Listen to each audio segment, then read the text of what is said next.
धाकड़ खबर, बेखौफज़ुमा, बेबाक अंदाज।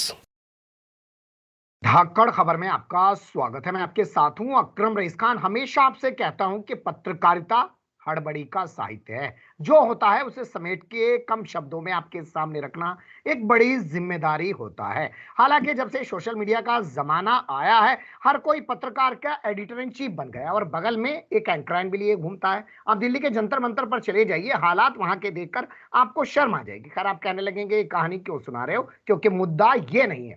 मुद्दा यह है कि तीन बड़े घटनाक्रम हो रहे हैं पूरी दुनिया में। एक घटनाक्रम हो रहा है रूस की राजधानी मॉस्को में, जहां पर तमाम तथाकथित मुस्लिम देशों के विदेश मंत्रियों को रूस ने आमंत्रित किया है। वो वहां फिलिस्तीन और इजरायल की जंग को लेकर चर्चा करेंगे।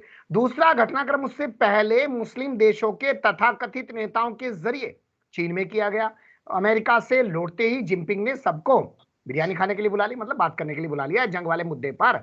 और इसके अलावा तीसरा जो घटनाक्रम हो रहा है वो हो रहा है ब्रिक्स की इमरजेंसी मीटिंग बुलाने की वजह से, क्योंकि अब साफ हो जाएगा कि मोदी सरकार इस जंग के मामले में किस तरीके का स्टैंड लेती है, क्योंकि अभी तो दो मुहा स्टैंड नजर आ रहा था। तो कैसे इस पूरे घटनाक्रम को देखा और समझा जा सकता है, इसी के आसपास अपनी बातचीत को रखने की कोशिश करेंगे। हमारे साथ फिर से एक बार जुड़ रहे हैं कृष्णकांत जी, यानी के जी। वो लोक पक्ष में लिखते रहते हैं और सोशल मीडिया पर भी अपनी तमाम चीजें दुनिया के सामने रखते रहते हैं, और आप उनके जरिए जो भी ओपिनियन दी जाती है उसे काफी सराह भी रहे हैं। पिछले एक हफ्ते से लगातार हम उनके साथ किसी ना किसी मुद्दे पर बात कर रहे हैं। भारतीय वायुसेना के भी रिटायर्ड ऑफिसर भी हैं। बहुत शुक्रिया सर वक्त देने के लिए। धन्यवाद मिस्टर अकरम। और आपने बहुत ही एक सही मुद्दा चुना है जो केवल भारत के लिए नहीं बल्कि पूरे विश्व के लिए, और वैसे समय में जबकि पूरे विश्व का सारा रास्ता भविष्य ही बदलने की एक संभावना अपने कोख में समाये हुए है। जी बिल्कुल सही आपने कहा कि जो इजराइल और फिलिस्तीन की जंग चल रही है, ये सिर्फ दो देशों की जंग नहीं है, पूरे विश्व का नक्शा बदलने वाली परिस्थितियां, बदलने वाली चीजें लगातार पैदा होती जा रही हैं। शुरुआत करेंगे रूस से आ रही खबर को लेकर। वहां पर वहां पर मुस्लिम कंट्री जितनी भी हैं, उनके तमाम फॉरेन मिनिस्टर्स को बुलाया गया है मॉस्को में। तो उस मीटिंग का क्या कुछ असर होगा, क्योंकि उससे पहले हमने देखा ओआईसी की मीटिंग हुई और उसके बाद हमने देखा तमाम मुस्लिम मुल्कों की मीटिंग हुई, उनको सबको रियाद में इकट्ठा किया गया। को होता कुछ नहीं है, सब लोग बयानबाजी करते हैं। तो क्या फिर से एक बयानबाजी होने जा रही है? जी एक नहीं, मात्र बयानबाजी नहीं होगा। मैं शुरू में ही बोल दूं, सोवियत रूस के जमाने से ही, यानी 1918 1920 के बाद से ही उनका झुकाव और अरब देशों का झुकाव उनके प्रति आपस में रहा है। चूंकि सोवियत सत्ता जब आई 1917 में, उसके बाद से, और अब 1991 के बाद से रूस के आने के बाद से कहीं ना कहीं से इन्हें मदद मिलती रही है। हालांकि अमेरिकी साम्राज्यवादी नीति हमेशा रही है कि अरब देशों की एकता को जैसे भी हो तोड़ा जाए। और अभी जो मीटिंग हो रही है Arab League and Organisation of Islamic Cooperation के विदेश मंत्रियों को जो बुलाया गया है रूस में, और रूस के विदेश मंत्री लावरोव के नेतृत्व में बातें होंगी। मुख्य रूप से ऐसा लगता है अंदर से कि ये लोग कोशिश कर चाहते हैं, ये पूरी तरह से चाह रहे हैं कि युद्ध समाप्त की जाए। नहीं तो युद्ध से जो हार्म जो है वो खुलेआम जो नजर आ रहा है वह है गाजा पट्टी के समाप्ति का। यानी इजराइल उससे पूरी तरह से प्रवेश कर जाएगा और जो भी प्रतिरोध का आधार वहां था वह बिल्कुल खंडित हो जाएगा। ऐसे ही बहुत कम जगहों में बचा हुआ है।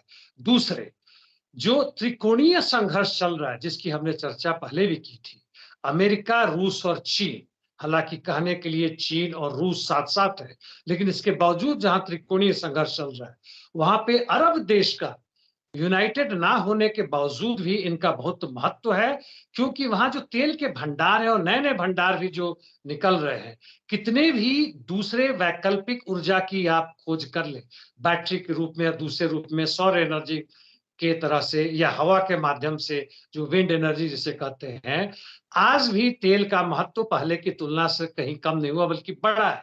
इसलिए दोनों तरीके से यह जरूरी है।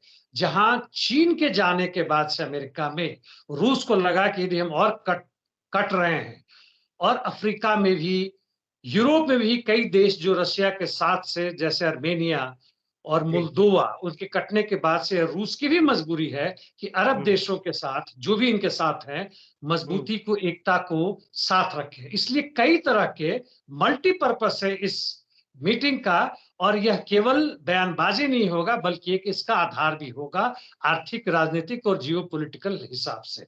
जी बिल्कुल सही आपने कहा कि कई एंगल से इसको समझने की जरूरत है, लेकिन हम पहले चलेंगे चाइना, क्योंकि चाइना के राष्ट्रपति अभी हाल फिलहाल 6 साल की लंबी रस्साकशी दुश्मनी के बाद 3 दिनों तक अमेरिका में दौरा करके वापस लौटे हैं और खूब गलबगियां हुई हैं उनकी बाइडेन के साथ। इसके फौरन बाद उन्होंने मुस्लिम लीडरान को, जो मुस्लिम देशों के लीडरान है, उनको मिलने के लिए बुला लिया और उसके बाद अब रूस ने बुला लिया है। तो ये संयोग तो हो नहीं सकता, कुछ तो खिचड़ी पक ही रही होगी। क्या ये चीन की मीटिंग के जवाब में रूस की मीटिंग हो रही है?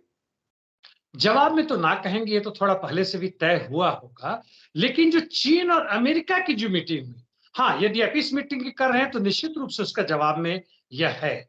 लेकिन जो चीन ने बुलाया अमेरिका से, इस चीज को हम देखें, अमेरिका के साथ जो मीटिंग हुई, जहां एक तरफ गलबहियां भी हुई दोनों के बीच में, जो बाइडेन ने इनसे हाथे मिलाई, अलग से मीटिंग की, वहीं पर जो बाइडेन को जब भी मौका मिला इन्होंने शी को तानाशाह भी कहा।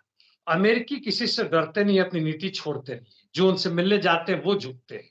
ताइवान की भी स्थिति में देखें, कितना भी हंगामा हुआ, लगा कि अब युद्ध हो ही जाएगा, यदि वह अमेरिकी की कांग्रेस की जो प्रतिनिधि थी वो जब वहां पहुंची और चीन ने पूरी वो ताकत लगा दी थी कि आपको नहीं आने दिया जाएगा, उसके बावजूद वो पहुंची और चीन ने अपना युद्ध का जो जितना भी आह्वान किया था और जितनी भी तैयारी की थी पीछे हट गया।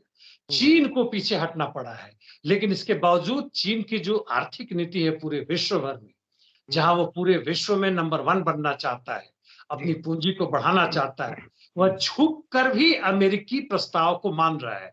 और उसके बाद से ही उसने अरब देश के प्रतिनिधियों को बुलाया। एक तरफ युद्ध की तो बात है ही है, तेल की भी बात है, और जहां तक चीन के जो फाइनेंस कैपिटल लगे हुए हैं पूरे अरब देशों में, उनकी सुरक्षा की भी बात की गई है। और इसके खिलाफ और इसके साथ साथ यह आप मास्को की जो मीटिंग हो रही है उसको साथ साथ देख सकते हैं। जी ठीक है, आपने कहा कि अमेरिका भी जो है अरब मुल्कों को अपने साथ रखना चाहता है, लंबे समय से साथ रख भी रहा है, वहां पे सैन्य अड्डे भी बना रखे हैं। चाइना भी वहां पे अपनी उपस्थिति दर्ज करा रहा है और ईरान और सऊदी अरब के बीच में दुश्मनियां कम करा रहा है। रूस भी अपना वर्चस्व जो सोवियत यूनियन के जमाने से वहां रखता आ रहा है, वो चाहता है वो वहां पे उसका वर्चस्व बना रहे, यानी कि तीनों उनकी तरफ अपना सब कुछ हथकंडे अपना रहे हैं या अपनी तरफ उनको आकर्षित कर रहे हैं।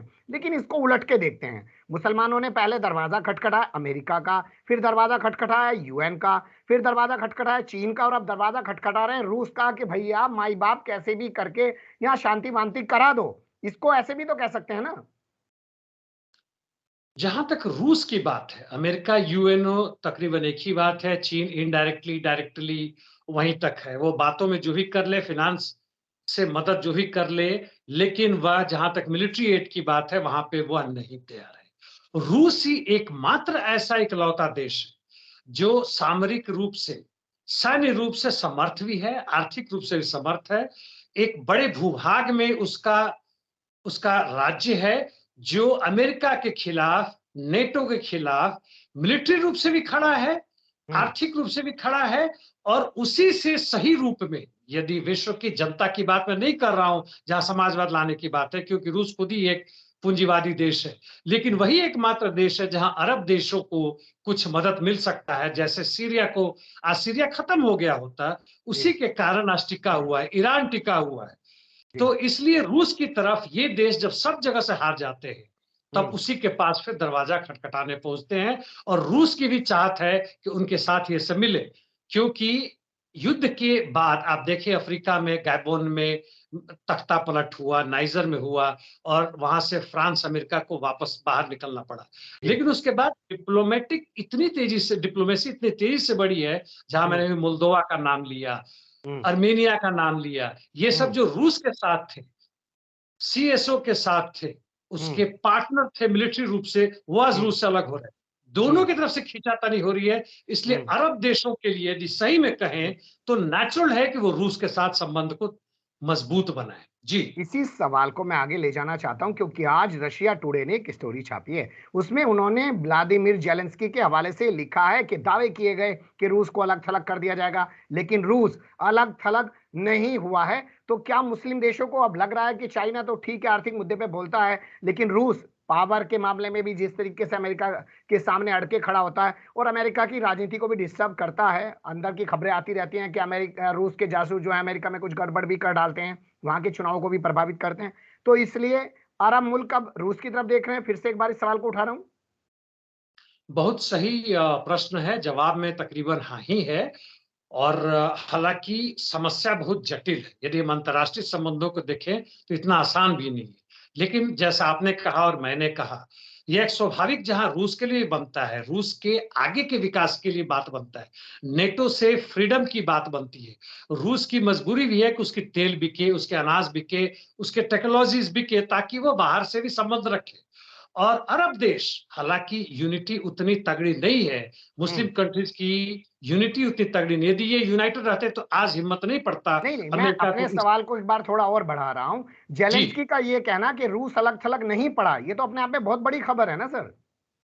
जी हाँ, मैं समझा था कि जेलेंस्की के पहले वाले आप बात को बोले, इसमें जेलेंस्की ने कहा था कि हम रशिया को अलग करके बर्बाद कर देंगे। नहीं, हाँ, हम्म। ये मैंने देखा था, आपने जो कहा देखा था। हम्म। और यह जेलेंस्की की मजबूरी है कि कभी-कभी सच्चाई बोल देता है, एक्सेप्ट एक छोटे से जगह में, खारसन जगह छोड़ दे, साउथ यूक्रेन में जहाँ युद्ध चल रहा है, जहाँ वो थोड़ी-मोड़ी आगे बढ़े हैं, बाकी हर जगह आज जेलेंस्की की सेना यानी हम्म। यूक्रेनियन सेना हार रही है। हम्म। अमेरिका अब कितनी भी मदद कर ले, जी। अनलेस नेटो डायरेक्ट आएगा तो कुछ और हो जाएगा। वो थर्ड वर्ल्ड वॉर होगा और न्यूक्लियर वॉर होगा, जिसमें दोनों की तरफ के पक्ष के जो बड़े-बड़े लोग हैं, पूंजीपति हैं, जो हम्म। इसको संचालन कर रहे हैं, वो नहीं चाहते कि बर्बाद हो जाए, उसकी चाहत नहीं है। जी। हालांकि इतना एक लाइन जरूर कहूंगा कि हम्म। थर्ड वर्ल्ड की संभावना बहुत कम होने के बावजूद भी संभावना है। तो हम्म। जेलेंस्की का बात इस रूप में महत्व रखता है, चूंकि हम्म। अंदरूनी बात है उनकी, अमेरिका, नेटो, यूरोपियन यूनियन की।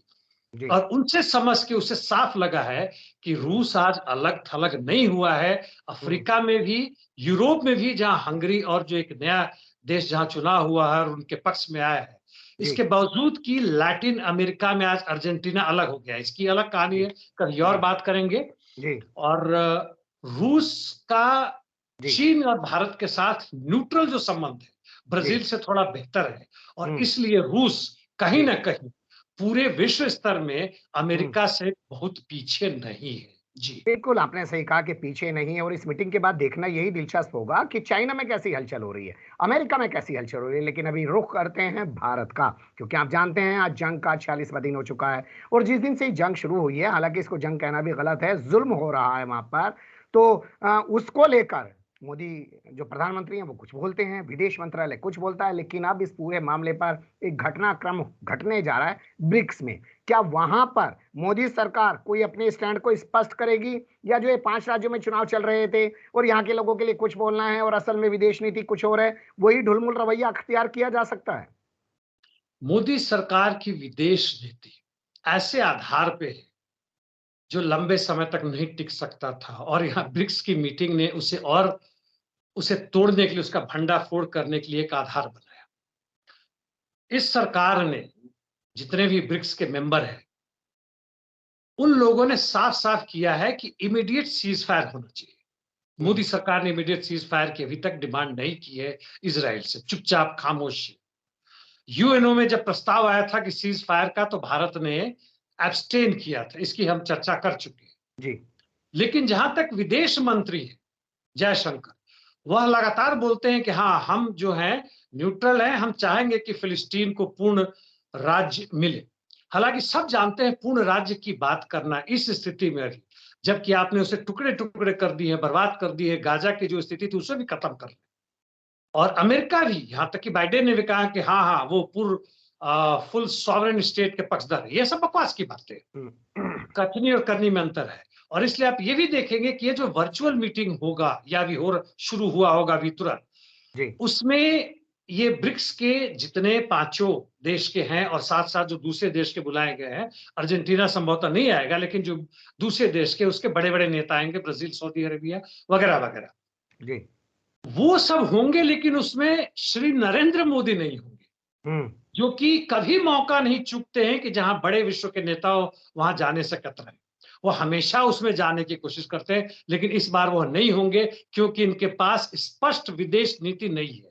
आज हमारे सरकार के पास स्पष्ट विदेश नीति नहीं है और स्पष्ट विदेश जयशंकर, नीति नहीं है, या साहब प्रधानमंत्री बनकर प्रचार मंत्री बने हुए हैं।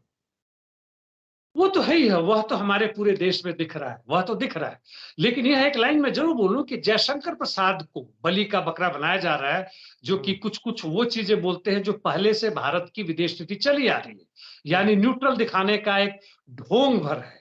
और इसका नतीजा यह है कि हम विदेशों में और भी बुरी तरह एक्सपोज हो रहे हैं। अमेरिका इसको भले ही पसंद करे, और हम जो बोल रहे हैं, जो कर रहे हैं केवल विदेश नीति, वो तो देश में भी नजर आ रहा है, हमारी जनता को नजर आ रहा है।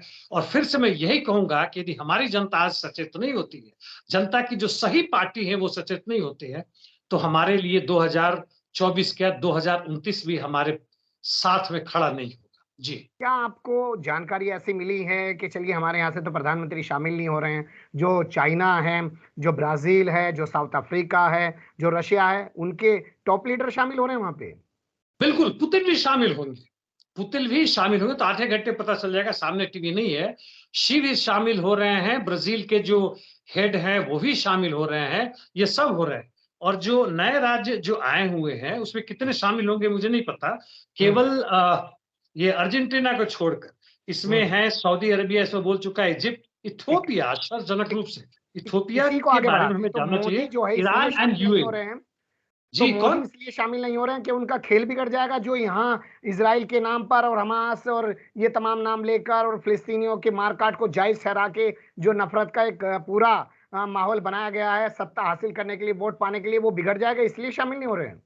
ज्वाइंट स्टेटमेंट में यदि इजराइल को तुरंत सीज फायर के लिए बोला जाएगा, यहां तक भी शायद बोला जाएगा अपना सेना पीछे करो, इसकी भी होगी कि फिलिस्तीन को सही में एक पूर्ण राज्य की मान्यता दी जाए, तो जी। इसमें हमारे देश के प्रधानमंत्री भला कैसे साथ दे सकते हैं, यह स्पष्ट है, इस इसीलिए वो मीटिंग नहीं से था। पहले आपको जानकारी अगर हो गई हो जी तो जी, फिर ठीक से है, फिर नहीं मैं से। आपसे सवाल पूछ रहा हूं। लश्कर ए तैयबा को इजराइल ने आतंकवादी संगठन घोषित कर दिया है, बताइए, ब्रिक्स की मीटिंग से पहले। ब्रिक्स के मीटिंग के पहले लश्कर ए तोयबा को इजराइल ने, हाँ वह तो दोनों एक दूसरे के पीठ खुजला रहे हैं। जी बिल्कुल सही बात है, हम्म। दोनों एक दूसरे को बड़े बहुत बड़े अभिन्न मित्र मानते हैं, इसमें जी। संदेह नहीं है। हम्म। और इसीलिए संभवतः इजराइल की तरफ से भी अंदरूनी संदेश आया होगा कि आप हम्म। इसमें शामिल ना हो, संभव है, अब लेकिन यहाँ हम लोग इसी इस पर सवाल को बात आगे नहीं। बढ़ाते हैं। जैसे जी हमास जी। कभी भारत को डिस्टर्ब नहीं किया, जैसे जितने भी तमाम उधर के जो संगठन हैं वो कभी भारत को लेके कुछ करते नहीं है, चाहे कश्मीर हो चाहे कहीं भी कुछ हो, इसलिए हमारे यहाँ उनको आतंकवादी संगठन भी घोषित नहीं किया गया। लश्कर ए तैयबा इसराइल को क्या डिस्टर्ब करने जा रहा है?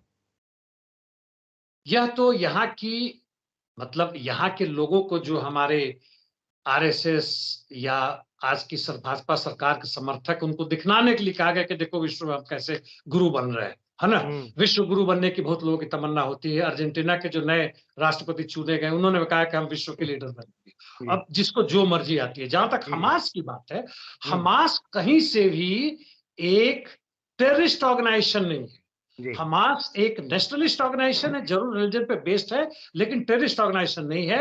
और हम्म। उसको पूरा अधिकार बनता है, जैसे हमारे भगत सिंह और उनके साथियों का अधिकार था, उनके हम्म। Party Hindustan Socialist Party of Association का अधिकार था कि अंग्रेजों के खिलाफ या जिसने हमारी धरती पर कब्जा बना हो उसके खिलाफ हम संघर्ष करें। और हम्म। संघर्ष का रास्ता केवल शांतिपूर्ण तरीका से हो। तुम हमें, हमारे बच्चों को, औरतों को मार रहे हो, हर तरीके से हमें, हमारे घर में घुस गए हो, किसी हम्म। चीज की स्वतंत्रता नहीं रखा है, हम्म। हमारी धार्मिक आजादी नहीं है, बोलने की आजादी नहीं है, हम्म। प्रदर्शन की आजादी नहीं है, और तुम हम्म। कहते हो कि हम इसका विरोध नहीं करें। हम हम्म। हर तरीके से इसका विरोध करेंगे, संघर्ष करेंगे। हम्म। हमास एक देशवादी संगठन है जो कि अपने लोगों की देखभाल भी करता है। और जी। हमारा देश अभी तक कम से कम इस आधार पे है, हालांकि मैं निश्चित रूप से हूं कि इजराइल और अमेरिका कोशिश कर रहे होंगे कि भारत हमास से ना ही कोई संबंध रखे, और हम्म। जहां तक सोशल मीडिया पे उनके सारे समर्थक हमास को एक आतंकवादी संगठन घोषित कर ही चुके हैं।